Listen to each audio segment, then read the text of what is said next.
Hey guys, this is Haley with DIY Cocktails with Haley.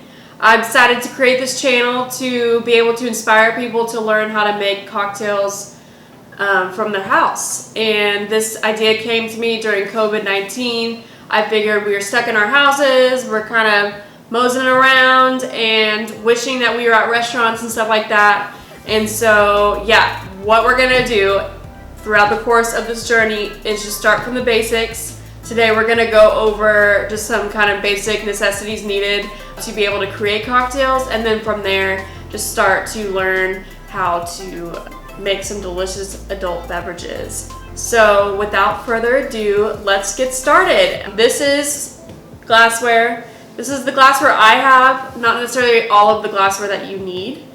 And so I'll point out what you need, what you don't need, and then we'll go from there.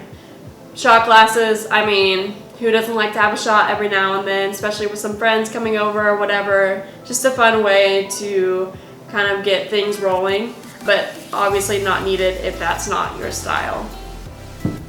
Next up, I just have a copper mug. It came with a set. It's just kind of more aesthetically pleasing, so if you're having a party at your house or whatever and you want to break out some nicer pieces of glassware, this might be the way to go. It's super bougie, super cute, you know what I'm saying? And then next up we have a rocks glass. This is meant to be used for 1, 2, 3 different kinds of liquids at one time. It's not really meant to be used as like a cocktail maker, but by all means, if that's what you want to make it with, you can. It is a diverse piece of glassware, just like most of these pieces of glassware are. So if you prefer to use this over anything else, that's fine too. Next up, we have your Collins glass. Basically, it's meant to be used for cocktails on ice. That you have 3, 4, 5 different kinds of liquids in one container or one, piece of glassware. So this is my favorite glassware because it is the most diverse out of all of them. Pint glass is gonna be good for stirring beverages, or even if you have a double of something and you wanna make a larger drink, then that would fit in these 2 glasses, then I would definitely recommend using a pint glass. We're gonna be using this glass a lot. It doesn't have to be actual glass. This one's actual glass. You could literally just use any kind of plasticware or whatever, but we will be using this glass a lot. And last but not least, one of my favorite glasses is the Coupe glass. Some people use martini glasses, same kind of concept. I like Coupe, I like the shape of it. There are certain cocktails that you would probably use a Coupe over a martini glass or a martini over a Coupe glass, but for all intentions aside, I use this for anything that I'm gonna be drinking that does not have ice, or AKA served up. So, it's cute, you can put your little pinky out, sip, sip. So like I said, not everything's mandatory. I will drop a link on different types of glassware that you can find that's affordable. Target has some, Marshalls, TJ Maxx, stores of that nature as well. You can go to your local restaurant store. I go to A Smart, where you can find pretty much any kind of glassware you need, along with bar supplies as well. So we will get into that in a little bit, but next up we have the shaker. Shakers are used to shake cocktails, and we will be using this a lot, so I highly, highly, highly recommend that you find one. This one was gifted to me a couple years ago, so it is nice. It's kind of very aesthetically pleasing. You don't have to have something like this. You can go to A Smart and get a stainless steel shaker, but it comes with a bigger piece and a smaller piece, or sometimes they're separate, so I would recommend getting a smaller and a bigger piece. And it's basically meant to shake cocktails. So this one, I think, is from Nordstrom, if I'm not mistaken, if that's where my sister got it for me.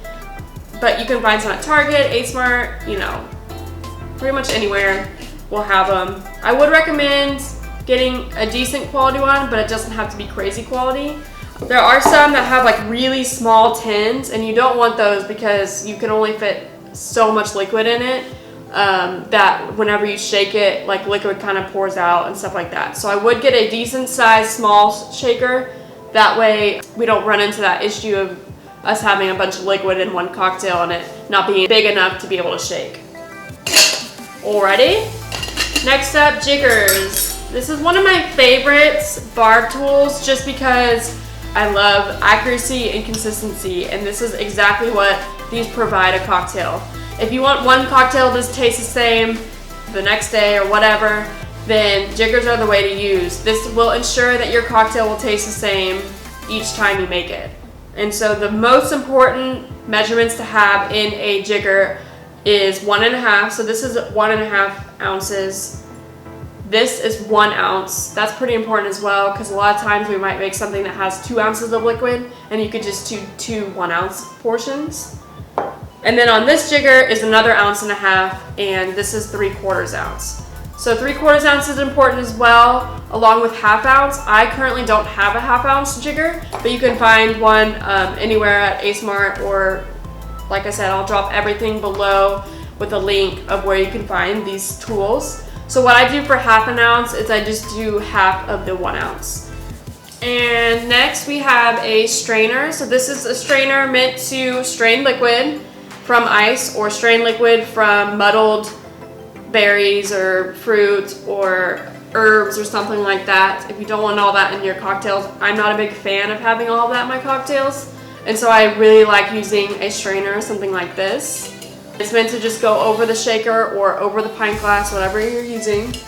And you can basically strain out all the liquid over fresh ice or whatever you like, or even this, strain out all the liquid to be able to serve something up, right? There's another kind of strainer, like any kind of mesh strainer that has really fine mesh. I use that for simple syrups and stuff like that, so that I can strain out all of the impurities. Alrighty, next up, everybody probably has one of these at their house. Just a peeler. We're primarily going to be using these for garnishes and peels. So we won't be using it every day, but we will be using it. With garnishes as well, we have the paring knife. I will just poke my eye out. We have a paring knife. Sharper the better. You want your garnishes to look clean and consistent. I use this as Wusthof. It's a good brand. Next we have this. It's a straw, plastic straw. I use this as my bar spoon. So this is where DIY cocktails at home doesn't have to be the perfect setup. I might invest in a bar spoon. They're really cheap actually. I just haven't gone, but this does the job. If it's a stirred cocktail as opposed to shaken or something like that, I just use this. And we have our squeeze bottles. Squeeze bottles are also a friend of ours. This is going to be perfect to use to put your juices in and stuff. I use the bigger one for lime juice because I use a lot of lime juice, and then I use smaller ones for juices or syrups that I may not use as much of. These are great because they help minimize waste and keep kind of a clean workspace. And they're really cheap. They're like at Specs for $2 or something like that. So super awesome. Topo Chico, fantastic club soda to use in your cocktails. It's really effervescent, so it doesn't dilute the cocktails that much. And a little bit goes a long way. So that's why I really like Topo Chico. I may not drink it by itself very often because it is super pungent and the effervescence of it. But that's why it does work so great in cocktails, is because if you want it to taste carbonated, it's gonna taste carbonated. We have a squeezer. Squeezers are gonna be used to squeeze fresh juices. I am a firm believer, the fresher the better. So you always want to squeeze your hand squeeze your juices for your cocktails. I will make an exception, in my opinion.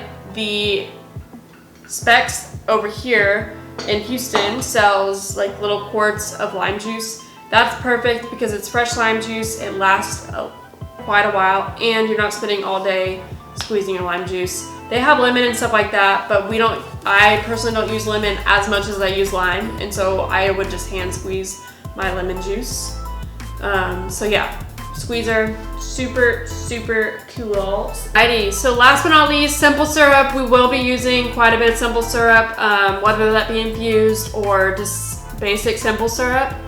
Depending on the recipe of the cocktail, will be dependent on how we make the simple syrup, but for the most part, we'll be making a 2-part sugar to 1-part ratio of water simple syrup. The more the sugar, the longer it lasts, along with, you don't have to put as much of the simple syrup if you do a 2-to-1 ratio as opposed to 1-to-1 ratio. But like I said, if different cocktails might call for a different ratio. How to make simple syrup, just right quick, boil water. You don't need that much at once.